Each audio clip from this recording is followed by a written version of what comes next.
Hey, what's up everyone? Welcome back to our channel Easy Guide. And today we're going to talk about how you can create group on Snapchat.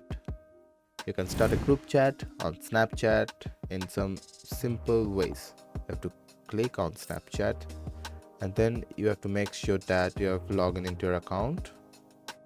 And then you have to click on chat, and from here you can see this option on the bottom right corner, this blue one. You have to click on this and you can select members with whom you want to create group. So then you have to name the group like X, Y, Z, something like this. And then you have to click on this chat with group. So after naming this, you can send messages to multiple people at the same time. So this was that simple. Thank you for watching the video. If you liked the video, please do not forget to subscribe and press the bell icon.